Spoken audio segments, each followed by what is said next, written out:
All right. Now, like I was saying, I was just teaching you the essence of like how it was back in Atlantis, back in early Egypt, and back in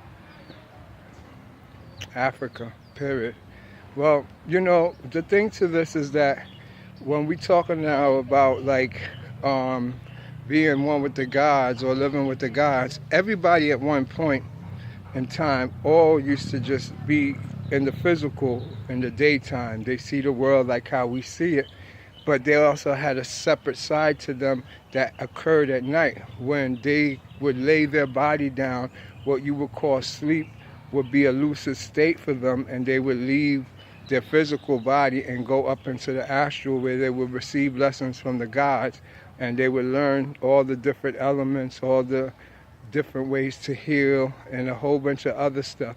So they had like a double sided to them. They also knew that in the daytime, that was the lower beings. That wasn't the higher self or anything like that. They was in a lower state of consciousness. And come evening time after 5, they went to a higher state of consciousness, and that's when they was one with the gods. And through that, they was able to invent medicines and heal people.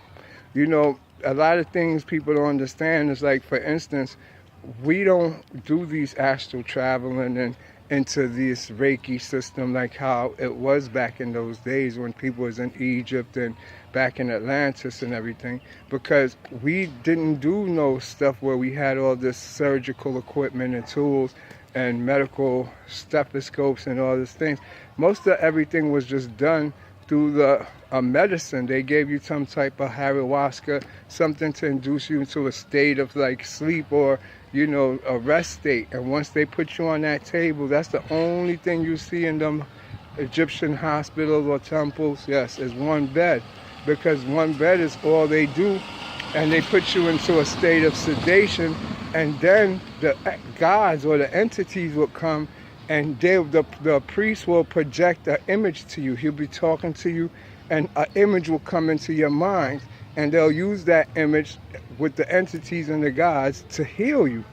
They'll go through it like windows and direct it to right exactly where they have to heal. So they never did no healing where they cut you open or any surgery like that. It was just a state of sleep, and everything else was done through the body by the gods and being directed by a high priest as far as the psychology of the person and the mind state. So you have to understand, most of everything we was doing was more of an out-of-body thing. It was a higher mind thing. And being in the higher mind is not like how we see it today.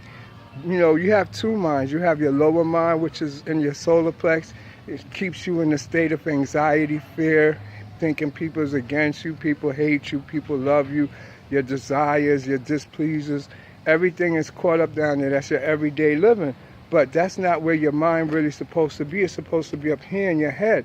But you see, the thing is, because of craving, bills, 30 days to pay, and you have 30 more days to get the next month, we stay in the lower mind. We're always in a state of panic, fear, anxiety, and these things is what's keeping us from the higher mind.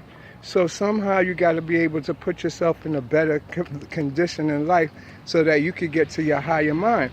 If you get up a month or two on the bills, it will be more in your favor for your mind and yourself health-wise, because you would go from saying, damn, I got 30 days to pay this bill, I got 30 days to do this. Really, you're living on the edge that way, to where you got 2 to 3 months to accumulate 2 to 3 months worth of rent money because you gave yourself enough time. So you got to think that way. It's because of soul redemption. Once they got a grip on your soul, they're able to control how you feel and what you're going to do. And as long as you're in a panic state, they use that method to do an old trick where they use their entities, their demons, their Adodabroth and all his creations to enter your body, your magnetic field, through fear, anxiety. Take, for instance, that little government shutdown and people wasn't getting their checks and all that shit.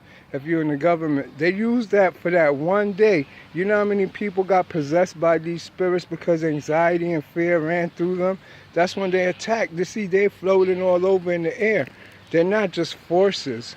They're actually beings. You have to study I do my own research because I see things and I need answers. I don't need speculations. I don't need opinion. I need facts because I'm living this shit. And I'm not trying to fuck myself up too. So I study weird people though that know shit. You know what I'm saying? Like, for instance, Manly P. Hall to me is the master of the astral world. And you got another nigga named Paracelsus. These motherfuckers give you so much fucking little details of this shit that you'll know everything, that when they talk about aliens and spirits and demons, it's all a lie. You understand? Because these people been documented these things a long time ago. So hearing this new information is like kind of profound or fuck you up. And for me, it's good because I don't come from a generation of the conscious family and all that. We come from hustlers and all that. So we wasn't into none of this stuff. So I'm new to all of this. Who I study, I really just study whoever could give me the straight truth. And that's what I go for. And so with that in mind, I have a very weird variety of people, but I noticed this, what I'm talking about, and this raising consciousness, this philosopher shit, is in a lot of them medieval books, and it's documented by a whole bunch of them people who's philosophers, inventors, such as from Telsa, Paracelsus, like I said, Copernicus, and a whole bunch of other these educated motherfuckers that when that shit came inside of them motherfuckers just got smart out of nowhere, out of the clear blue. Just that's how it works, you understand? So once I started catching on to how the system worked, I track it down, and I get the data, So I'm bringing you straight raw data. Like, for instance, all these spirits, all these things that everybody's seeing, I tell you they're called the elementals. You know, whatever you pray into, if something is floating by, you picked it up with your mind, it's the elemental spirit that make this happen. They see it as energy, whatever. Reiki, same thing. Reiki, you don't see what it is. It's these spirits. I see them. They go right into you. Everything is living spirits, but we don't see it. And those who are blind just call it energy and don't have no idea about its religious significance and what it really means. So you have two groups of people that, yeah, fuck, the Bible is not real and that Jesus shit isn't real. You haven't seen those worlds. Those worlds actually exist. There is a Jerusalem. There's a Bethlehem. It's in the astral world. These places is reserved for your ass when you die, so that you will be fucked up and believe that this is real, but you're not supposed to be there. The spiritual journey that real humans is going on, the man, it's an unlimited one. There you go straight up. You don't come back down. You don't reincarnate, none of that. And that's what the Egyptians is here to try to teach you, how to live, even after you die. And the Book of the Dead and all that stuff. So that's what I'm here to teach you, how to die, how to survive death, to be honest. And once you understand that concept, then you're good to go. But I don't worship, I don't believe in all that God shit is in the sense. I know there is a Most High. I know the whole, everybody. I know who's the mother. I know who's hearts. I understand everything. But that don't have anything to do with you and your journey. It's the misunderstanding that gets you caught up. You come and keep reincarnating because you don't understand what's going on. And they love that. Anyway, let me go. One love.